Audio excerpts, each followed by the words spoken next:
Hi, you're on the Reddit Confessions channel. This isn't a story about how I met my wife. It's not about first dates, weddings, or romantic getaways. It's about a dinner I never should have attended. One sentence I'll never forget. And the exact moment I realized I was just the placeholder in someone else's fantasy. It started with a late RSVP. I wasn't even supposed to be there that night. Her sister's birthday dinner. 16 people around one pretentious oak table. Imported wine. And chairs that felt more expensive than my monthly rent. Ainsley had insisted I come. Said it would mean a lot to the family. Translation: don't embarrass me. So I wore the shirt she laid out, didn't argue, and practiced smiling in the mirror before we left. The evening was choreographed from the moment we stepped inside. Fake hugs. Pity stares from her cousins. Forced small talk with her brother, who once called me quietly forgettable at a 4th of July party. I laughed it off then. I don't think I'd laugh now. We were halfway through dinner when her dad raised a glass and said, "To strong women, and the men lucky enough to stand beside them." It got a round of applause. I even clinked my glass like I believed I was included in that statement. Then someone asked Ainsley a question that I now wish I had never heard. "So," her aunt said, eyes glittering with wine and judgment, "when are you finally going to trade in the training wheels and find someone who fits into this family?" The table paused. Just for a beat. Ainsley could have shut it down, laughed, defended me, done anything at all. But instead she smiled. She smiled and said, "Let's just say he serves his purpose. For now." I didn't drop my fork. I didn't knock over my chair. I didn't say a single word. I just stood up. No one stopped me. Not even her. I walked out of that house with my name still echoing in my ears like it didn't belong to anyone. Like I didn't exist. I thought that was the worst of it. I was wrong. Because the next morning, I woke up to a note on the counter, and a second phone hidden in her coat pocket. What I read on that screen cracked open everything I thought I understood about the last 3 years of my life. And if you think that one sentence at dinner was the end, trust me, it was only the invitation. I didn't sleep that night. I just laid there, staring at the ceiling, hearing her words on repeat. He serves his purpose. For now. Like I was a rented car. Like I was just something to be used until a better model came along. No apology text. No "are you okay?" Not even a missed call. Just silence. When I finally got up, it was almost 6 a.m. The house was still. Ainsley was curled up on her side of the bed, makeup smudged from the night before, like nothing had happened. I should have felt something. Anger, heartbreak, betrayal. But honestly, I just felt hollow, like someone had scooped out my insides and replaced them with air. I went into the kitchen to make coffee, just to have something to do with my hands.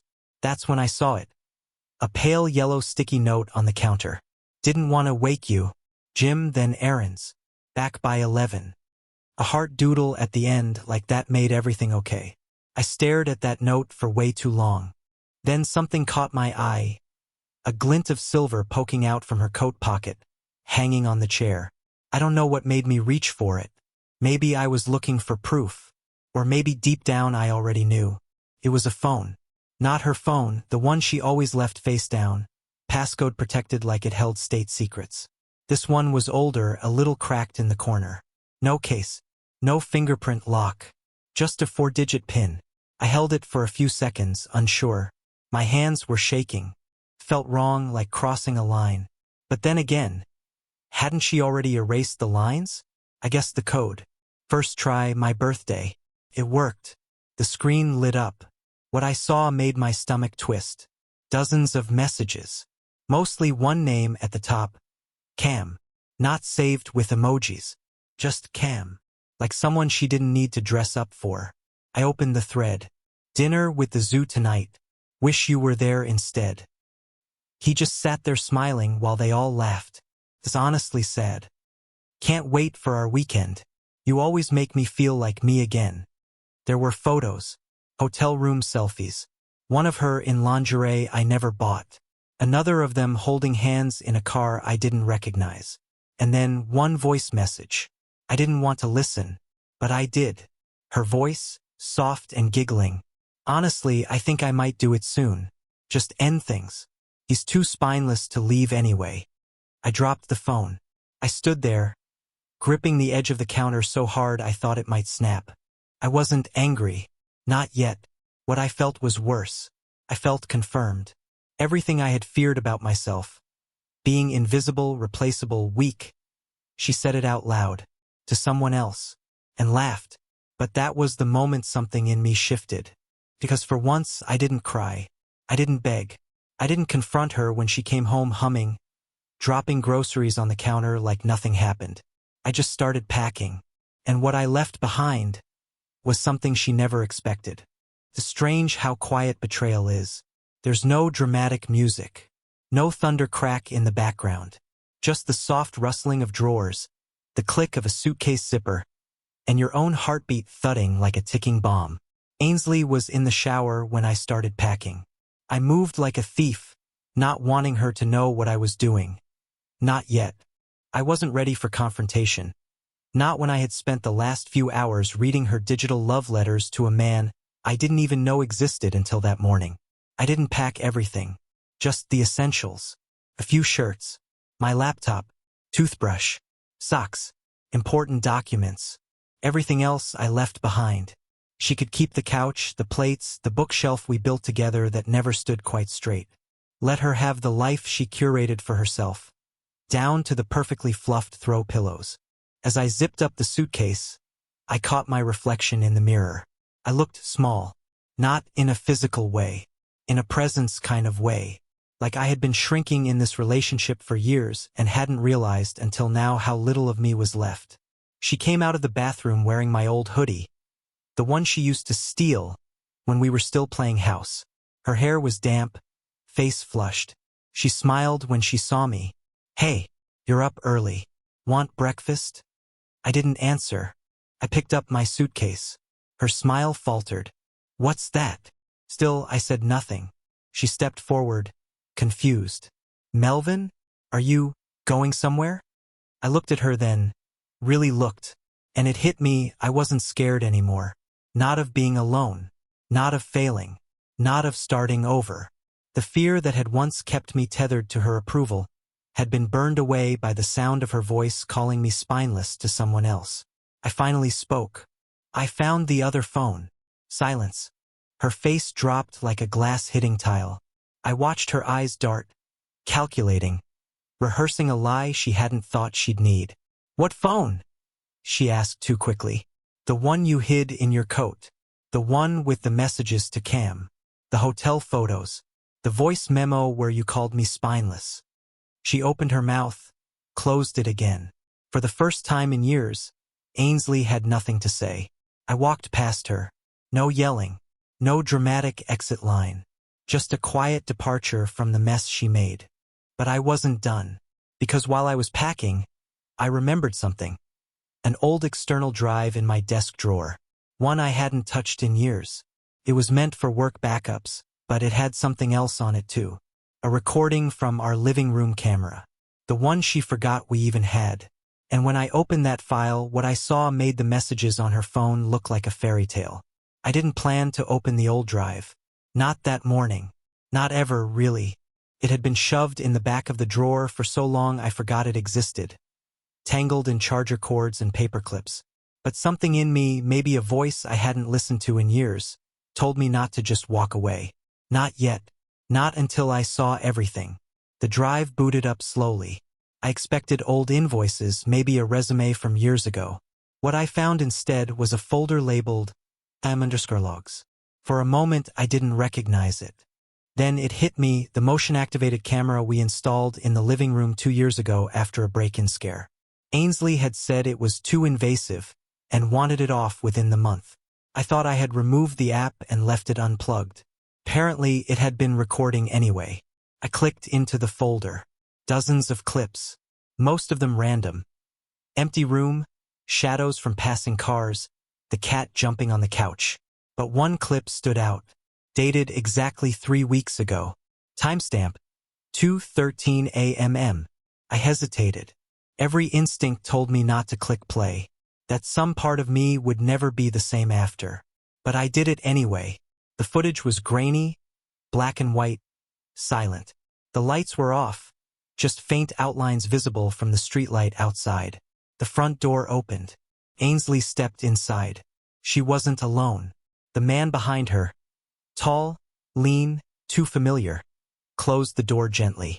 They were both laughing. She kicked off her shoes and turned to him, placing her hand on his chest. Then she kissed him. Not a quick mistake. Not a drunken misstep. A long, slow, deliberate kiss. I leaned forward, sick rising in my throat. They made their way to the couch. The same couch where we watched movies, where I napped while she worked late. She pushed him down, straddled him like she'd done with me 100 times. I paused the video, couldn't watch the rest. I knew what came next. The betrayal I had only imagined from texts and voice notes was now real, burned into pixels and timestamps. This wasn't just emotional cheating. It wasn't flirty texts or unresolved tension. It was physical. In our home, while I slept, I sat there staring at the screen, numb, not crying, not shouting, just unraveling. And yet, I didn't smash the hard drive. I didn't call her. I didn't storm back into that house. No, I copied the file to a USB stick. Then I opened a blank Word document and typed 3 simple lines. You said I was spineless. Watch this and tell me who really is. Melvin. I left it on her laptop, open. I took the USB, placed it on the keyboard, and walked out. But I wasn't done yet. Because if Ainsley could betray me that deeply in silence, then I owed myself the closure of being heard. And I had a plan for that. A plan that involved her family. The same ones who laughed with her at that dinner. The same ones who looked through me like I didn't belong. They were about to find out just how well I'd been listening all these years. I didn't want revenge. Not at first. I wanted silence. Space. Clean exit. But the more I replayed that dinner in my mind, the way they laughed, the way she looked through me like I was just a filler in her carefully curated life, the more something twisted inside me. It wasn't rage. It was clarity. These people thought I was beneath them, that I should be grateful just to orbit their smug little universe. And I had let them, for too long. So I planned one last visit before disappearing completely. Her sister, Margot, was hosting the annual spring brunch at their lake house. Matching pastels, overpriced bagels, curated photo ops for social media. I knew she'd be there. I also knew she'd have no idea what was coming. I arrived fashionably late on purpose. The driveway was packed with SUVs and luxury sedans. I parked my dusty Toyota at the far end like I always did. Old habits. No one noticed me at first. I slipped inside past the foyer into the kitchen. The smell of cinnamon rolls and fake friendliness hung thick in the air. Ainsley was near the patio, surrounded by her cousins, laughing at something on her phone. I took a deep breath and walked straight to the dining room, where the big screen was already connected to a laptop, probably ready for Margot's photo slideshow. I pulled out my USB, plugged it in, and cued the file. The screen lit up with the paused frame of the video. Ainsley entering the house with him. Clear. Date stamped. Undeniable. I didn't press play. Not yet. Instead, I walked to the center of the room and raised my voice. Not loud, but just enough. Before brunch starts, I brought a little clip I thought the family might appreciate. A modern love story. Candid. Raw. Honest. That got their attention. Heads turned. Forks paused. Ainsley looked up, smile fading slowly, replaced by something harder. Recognition. Dread. She started moving toward me, fast. Melvin, turn that off. I held up one hand. I think they deserve to see it. After all, they've had so many opinions about our relationship. Might as well let them see the truth. She reached for the laptop. I stepped in front of it. Her voice sharpened. Don't do this. Please. The room went still. That was all the confirmation they needed. I didn't play the video. I didn't have to. I pulled the USB from the port, dropped it into her mimosa glass, and turned back to the room. She said I was spineless, that I served my purpose. 3 weeks ago, She brought another man into our house and used the couch I paid for. I have the video, the messages, the audio, but I'm not here to prove anything. Everyone was staring at her now. I'm here to say goodbye to all of you, because I was never part of this family. I was an accessory. And I'm done being worn like one. And then I left. No one followed me. No one asked me to stay. Except one person, Margot. But not for the reason you'd think. I was already halfway to my car when I heard the door swing open behind me. I expected shouting, maybe even Ainsley chasing after me with one of her carefully crafted explanations. But it wasn't her. It was Margot. Heels clicking fast behind me, her voice sharp but low, like she didn't want anyone else to hear. Melvin, wait. I stopped, hand on the car door.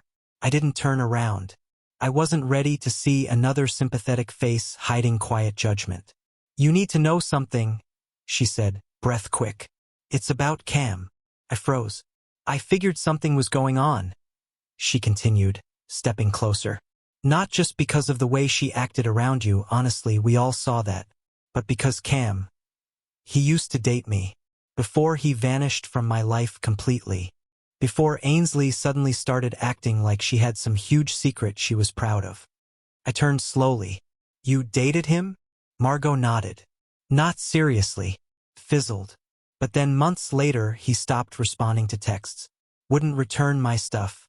I thought it was just bad timing. But now, I'm not so sure. And if Ainsley was seeing him behind your back, I wonder if she was seeing him behind mine too. The weight of her words settled like concrete in my chest. As much as I disliked Margot's smug little brunches and picture-perfect selfies, I could see it now. Her hands clenched at her sides, eyes glassy with the sting of being used. Ainsley hadn't just stepped on me. She'd stepped on her sister to get what she wanted. I asked the question I wasn't sure I wanted the answer to. Do you think she's done this before? Margot didn't hesitate. Absolutely. And just like that, the picture got clearer. The years of subtle manipulation. The way Ainsley always steered conversations. The digs she made in front of others disguised as jokes. The way she positioned herself in every room, as the star and everyone else as background characters. We stood in silence for a moment, both of us grasping how little we'd actually known about the person we thought we were close to. Then Margot surprised me again. I'm sorry for how we treated you, she said. All of us. We let her narrative define you. And we were wrong. I didn't know what to say. For once, I felt seen. Not as the quiet, forgettable guy, but as someone who had been deeply wronged. She reached into her bag, pulled out her phone, and held it up. If you ever want to send me that footage, I won't share it unless you ask me to. But if you ever want someone else to say it out loud so you don't have to, I will. I nodded, unsure what emotion was clawing its way up my throat. Gratitude? Sadness? Maybe both. As she walked back to the house, I sat in my car and stared at the steering wheel. Ainsley didn't just cheat. She used people, bent them into props for her own comfort. I wasn't the first, but I was going to be the last, because I wasn't done yet.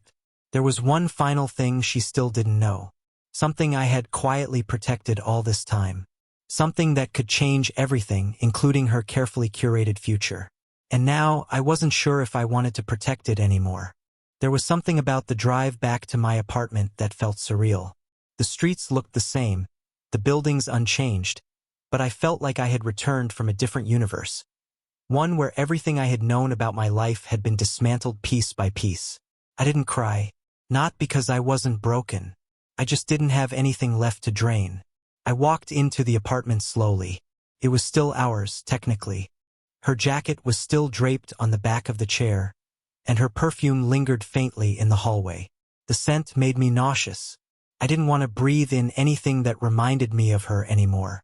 I dropped my keys in the bowl by the door, took a seat at the edge of the bed, and stared at the small fireproof box under the nightstand.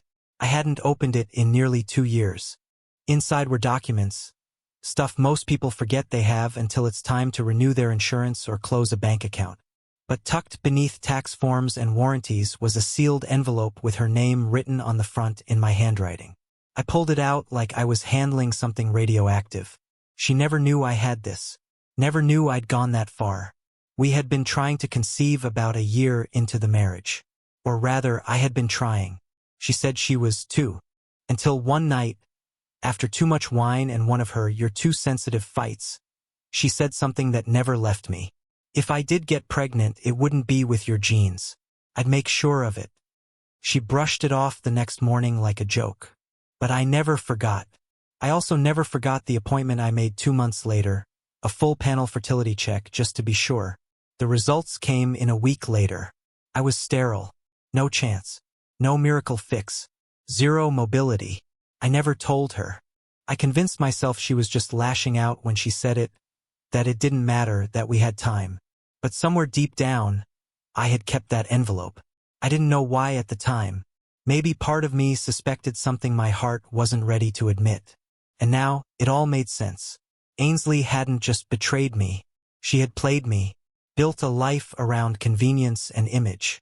If I had ever said yes to trying again, if she had ever accidentally gotten pregnant, I now knew the child wouldn't have been mine. And she would have let me believe otherwise. That kind of betrayal doesn't shatter you. It hollows you out slowly until nothing's left. I didn't sleep that night. I sat with the envelope in my lap, watching the clock change hours like it was ticking down to something inevitable. By sunrise, I made my decision. She wanted to control the narrative. To paint me as the placeholder, the fallback plan, the spineless guy who wouldn't leave. But she forgot one thing. You can't control someone who has nothing left to lose. I packed the rest of my things in silence. Grabbed my laptop, the camera footage, the envelope, and one last surprise she never expected. And then I sent her a message. Not a text. Not an email. A scheduled delivery. One that would arrive during her upcoming corporate retreat. The one she was hosting, the one she'd invited her entire team to. The one she'd spent weeks preparing for. And when it landed in her inbox with a subject line only she would understand, it would crack open the version of herself she tried so hard to sell to the world. It wasn't revenge. It was the truth. And I was finally ready to let it speak. The message was scheduled for 10 a.m. sharp, the exact time Ainsley would be opening her presentation in front of her entire department. A simple email with 2 attachments. The video still from the security footage and a scanned copy of the sealed envelope. No explanations. No angry words. Just facts. The subject line? Spineless, right? I didn't stick around to watch the fallout. I deleted my social media, blocked her number, and forwarded my mail to a temporary address in a different city. I had already signed the lease on a small studio apartment above a bookstore in Ash Hollow. Somewhere she'd never think to look. Quiet. Underrated. Mine. I didn't need to hear her excuses. I didn't care how she explained herself to her coworkers. What mattered was that, for once, the truth didn't stay buried. She had curated her life like an art exhibit, polished on the outside, rotting at the core. And now the cracks were visible to everyone. 2 weeks passed. No calls. No knock on the door. No desperate attempts to find me. I guess she finally realized I was gone for real. But this story isn't really about her anymore. It's about what came after. I started over. Slowly. Quietly. I took a part-time job fixing old typewriters at a local shop, joined a community book club, even started seeing a therapist who didn't look at me like I was weak for staying too long or walking away too late. I learned that being sensitive didn't make me spineless. It made me human. And then, one rainy Tuesday afternoon, Margot sent me a message. Just one sentence. I'm glad you told the truth. I'm doing the same now. We haven't spoken since, but I smiled when I read it. Maybe that's all we were supposed to be. 2 people who finally stopped playing their roles in someone else's performance. As for me, I'm still figuring it all out. But for the first time in years, I wake up without the weight of pretending I'm enough for someone who never truly saw me. And that, to me, is the most powerful kind of freedom. Thank you for watching Reddit Confessions. If you've ever been in a relationship where one sentence changed everything, tell us about it in the comments. What was your breaking point? Don't forget to like, subscribe, and share this video with someone who needs to hear. Walking away isn't weakness. Sometimes, it's the bravest thing you'll ever do.